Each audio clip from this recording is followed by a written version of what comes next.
میرے حضور نے فرمایا جو محنت کر کے پہنچ جائے، تبلیغ کرے، محنت کرے، قرآن پڑھے، حدیث پڑھے، بچوں کو پڑھائے، محنت کر کے پہنچ جائے، اللہ کا ولی بن جائے، اللہ کا دوست بن جائے، اس شخص کے لیے میرے نبی نے فرمایا ان کے لیے اللہ کے پاس 2 حصے اجر کے ہیں، کفلان من الاجر، اجر کے 2 حصے ہیں، 2 ان کے لیے نصیب ہے جو پہنچ جاتا ہے۔ میرے حضور فرماتے جو اگر پہنچتا نہیں لیکن طلب کرتا ہے، کوشش کرتا ہے، جدوجہد کرتا ہے، لیکن قسمت کی بات ہے پہنچتا نہیں، میرے حضور نے فرمایا فَإِن لَّمْ يُدْرِكْهُ، اگر وہ پہنچتا نہیں، میرے حضور نے فرمایا فَلَهُ كِفْلٌ مِّنَ الْأَجْرِ، اس کے لیے 1 حصہ اجر ہے۔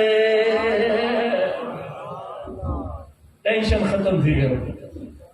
اگر ہم اس راستے میں ولی اللہ بن جاتے ہیں تو رب کے پاس 2 حصے ہیں، اگر ولی اللہ نہیں بن جاتے، اگر ولی اللہ کی خادم بن جاتے ہیں، اگر کوشش کو نہیں چھوڑتے، کوشش کرتے ہیں، میرے حضور فرماتے ہیں اس شخص کے لیے 1 حصہ ہے۔